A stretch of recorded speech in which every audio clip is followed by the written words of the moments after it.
Trade deal crack कर ली। Fantastic news है ये, बिजनेस वाइज, स्ट्रेटेजिक वाइज बहुत कुछ है इसमें, बहुत कुछ है। वेल डन इंडिया, चक दे इंडिया।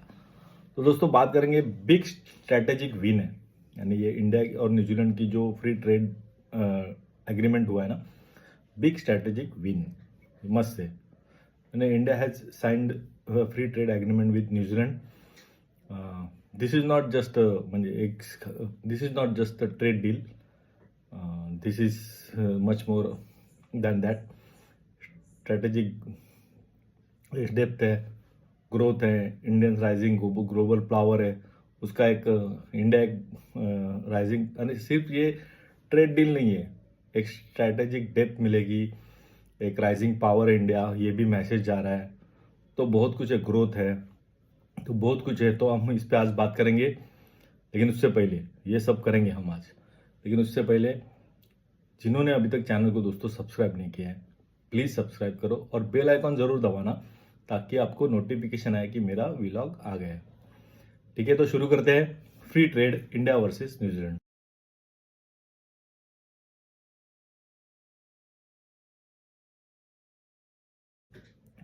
दोस्तों एक आज मज़ेदार किस्से है। एक पाकिस्तानी कैसे सोचते हैं ये ट्रेड डील के बारे में, उससे बारे में भी देखेंगे। ये इंटरनेशनल कम्युनिटी कैसे देख रही है, इसके बारे में भी बात करेंगे। तो शुरू करते हैं। आज दोस्तों एक यानी बहुत अच्छा दिन है, यानी इंडिया का ट्रेड एग्रीमेंट हो गया।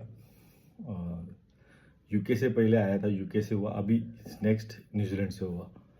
तो ये बहुत अच्छी खबर है, बहुत ही अच्छा। यानी स्ट्रैटेजिक डेप्थ देखेंगे ना तो उसके लिए वेरी वेरी इंपॉर्टेंट। अमेरिका के साथ क्रैक अभी तक हुई नहीं है, वो कोशिश जारी है, वो भी होगी आई एम श्योर, लेकिन उससे पहले न्यूजीलैंड से क्रैक कर दी। ये ऑप्शन देखना होता है, इंटरनेशनल पॉलिटिक्स में ऑप्शन भी देखने होते हैं और अपना फ़ायदा कैसा हो हर एक कंट्री देखती है।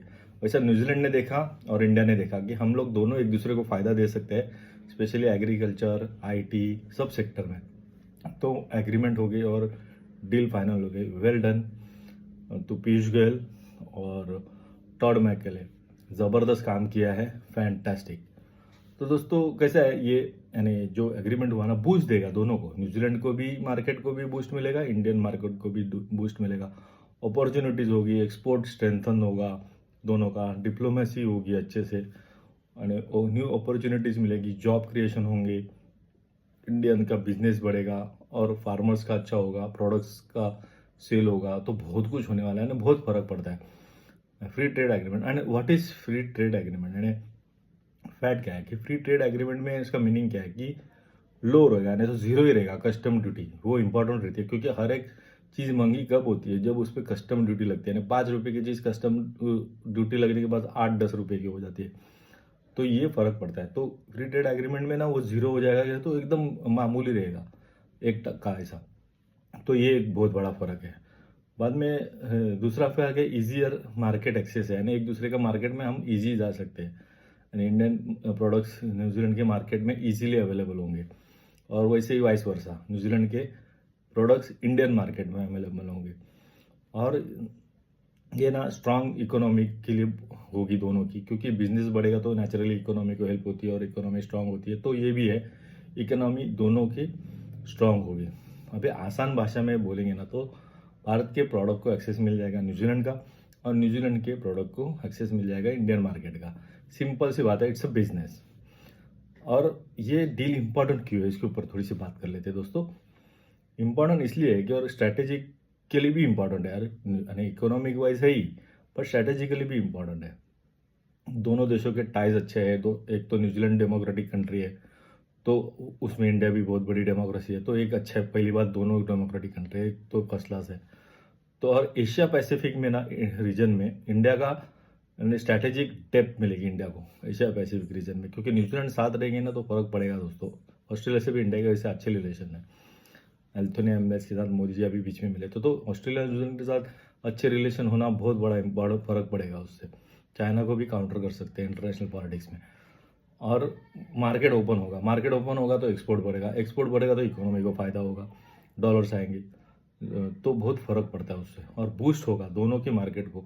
स्ट्रेंथ तो होंगे, हर एक कंपनी उनके जो एमएनसी कंपनी उनके प्रोडक्ट्स एक दूसरे की इजीली सेल होंगे, मार्केट एक्सेस होगा, तो न्यूजीलैंड प्रोडक्ट दिखेंगे इधर, इंडियन प्रोडक्ट दिखेंगे उधर, तो बहुत फर्क पड़ेगा दोस्तों, बहुत फर्क। और खाली यही नहीं, यानी जॉब क्रिएशन होगा, आईटी, बाद में एग्रीकल्चर, सर्विसेज, तो बंदे भी लगेंगे ना एक दूसरे को, इतने जॉब अपॉर्चुनिटी होगी तो बंदे भी लगेंगे, तो उसके लिए जाएंगे इंफ्रास्ट्रक्चर, तो एक दूसरे के बंदे को जॉब मिलेगा, ज़्यादा अपॉर्चुनिटी क्रिएट होगी, तो बहुत फ़र्क पड़ने वाला है, एकदम बहुत फ़र्क पड़ेगा ये।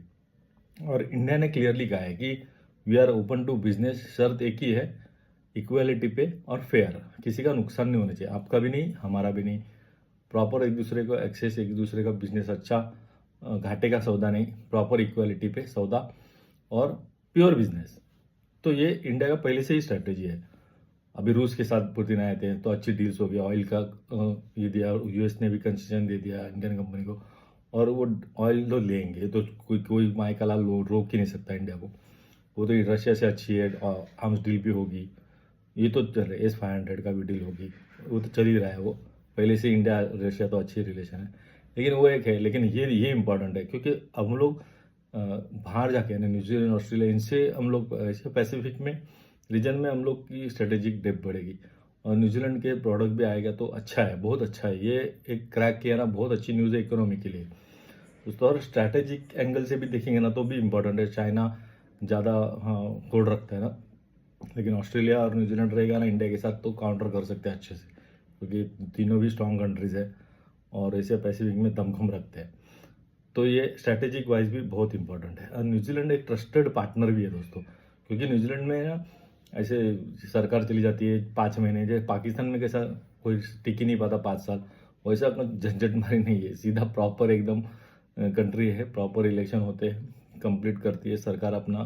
कार्यकाल, और दूसरी गवर्नमेंट आती है और वो पॉलिसी कंटिन्यू करते हैं, तो अच्छी पॉलिसी लेके न्यूजीलैंड चल रहा है, इसलिए इतना कंट्री आगे है वो, और छोटा है लेकिन अच्छा है, आगे है, बहुत आगे है। तो रिलेशन अच्छे होंगे, इंडिया से ट्रस्टेड पार्टनर है, डील स्ट्रेंथन करेंगी, स्ट्रैटेजिकली भी, इकोनॉमिकली भी, जॉब अपॉर्चुनिटी क्रिएट होंगी, तो दोनों के लिए अच्छा। और पीयूष गोयल को मैं ना, अपने इंडस्ट्री मिनिस्टर पीयूष गोयल, उनको मैं स्पेशल कॉन्ग्रेचुलेट करना चाहता हूँ। पीयूष गोयल और टॉड मैकले करके है जो न्यूजीलैंड के, दोनों ने ज़बरदस्त काम किया है, वर्क किया है। किसी भी दोस्तों दो कंट्रीज़ में एक डील होना, वो भी फ्री ट्रेड एग्रीमेंट होना, यानी खाने का काम नहीं, बहुत पापड़ बेलने पड़ते, उसके क्राइटेरिया थे वो सब क्लियर करना, सब ओके करना, सब पे एग्रीमेंट होना, उसके बाद ये जाके डील होती है, तो इतना आसान काम नहीं है। तो वेल डन इंडिया, चक दे इंडिया, इंडिया न्यूजीलैंड जिंदाबाद।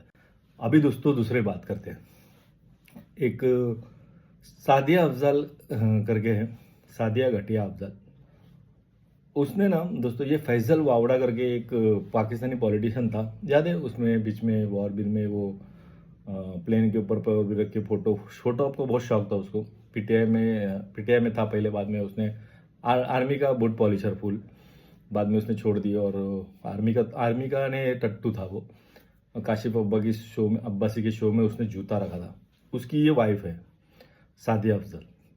और सादिया अफजल को बुरा क्या लग रहा है, वो एक शो में बोल रही थी कि इंडिया के साथ इतना ठंडी हवा का झोंका है, ये ट्रेड एग्रीमेंट हो गया, वो ना अमेरिका को अमेरिका बोलते हैं, अजीब ही बोलती है कुछ वो, तो वो एक अजब है उसका, तो वो उसका वो चल रहा था, एक इंटरव्यू में बात कर रही थी कि इंडिया को ठंडी हवा का झोंका मिल गया, अमेरिका किसी नहीं तो न्यूजीलैंड से हो गया ये वो, तो इसका इशू क्या है, तो हम लोग भी तो सादिया अफजल, हम लोग भी तो तुम जो अभी फॉर एग्जांपल आपने ऑप्शन किया, अपना पहले फैजल वावड़ा के साथ शादी की, वो नहीं जमा, आपने छोड़ दिया उनको, और अभी चौधरी के साथ, उमर चौधरी के साथ शादी कर ली, और आप खुश हो, ऑप्शन देखा ना आपने भी, तो ऐसे भी इंडिया ने भी ऑप्शन देखा, अमेरिका से जल्दी नहीं सेटल हो पा रहा, ठीक है, न्यूजीलैंड अच्छा है, न्यूजीलैंड के साथ अच्छी डील करके सेट हो गए, तो उसमें क्या बड़ी बात है। तो आपको बुरा किस बात का लग रहा है, इंडिया की डील हो गई, तो मुझे ये समझ में नहीं आ रहा है कि सादिया अफजल फैजल वावड़ा से अलग हो के आपने अच्छी दूसरी शादी करके आप खुश हो, सेटल हो और हैप्पी हो, तो इंडिया ने न्यूजीलैंड के साथ डील किए, तो इसको आपको इशू क्यों लग रहा है इतना, समझ से बाहर है भाई। देख भाई, अपने तो समझ से बाहर है दोस्तों, आपको कुछ समझ में आता है तो प्लीज़ मुझे कमेंट में बोलना कि इसकी ये क्या तुक है ना, क्या लॉजिक है, उसके बारे में कुछ समझना सर है ना पैर है। सादिया अफजाल, आप थोड़ा मेंटली कुछ सीख भी हो लगता है, उसको ठीक डॉक्टर विक्टर को दिखाओ। और कंपैरिजन कुछ, यानी कुछ कंपैरिजन किस बात का, आपको बुरा किस बात का लग रहा है? इंडिया और न्यूजीलैंड का डील हो गई, इस बात की बुरा लग रहा है? एज ए पाकिस्तानी आपको ये बुरा लग रहा है? क्या बुरा लग रहा है आपको? नहीं, आपने जो किया है, जो फॉर एग्जाम्पल मैंने बोला, पर्सनल एग्जाम्पल दिया आपका, वो आपको जो आपने भी सेटल होकर आगे बढ़ी ना लाइफ में, वैसा इंडिया भी कर रहा है। अमेरिका के साथ जल्दी नहीं हो रहा है तो ठीक है, न्यूजीलैंड के साथ अच्छा जम गया, सब सेट हो गया, डील फाइनल हो गई, हम लोग आगे बढ़े, हमारी डील हो गई। तो आपको प्रॉब्लम किस बात से है, वो नहीं समझ में आया हमारा। ठीक है, एनीवे जो भी लगना है लगने तो आपको, लेकिन कुछ लॉजिक नहीं बनती थी दोस्तों। तो ये दोस्तों ऐसे पाकिस्तानी है, थोड़ा अजीब ही सोचते हैं, कुछ समझ भी नहीं आता उनकी सोच क्या है और क्या सोच रहे हैं इन लोग, है ना। बिजनेस के बारे में भी इनकी सोच देखो ना कैसी है। तो एनीवे होपलेस है इन लोग, क्या बात करेंगे इस पे, लेकिन एक कॉमेडी है इसलिए मैंने वो बात छेड़ी है सादिया अफजल की। तो आगे अभी मिलते रहेंगे, बात कर देंगे, लेकिन well done India, well done New Zealand, super एक क्रैक की है डील। इंडिया न्यूजीलैंड जिंदाबाद। फिलहाल के लिए इतना ही दोस्तों, जय हिंद।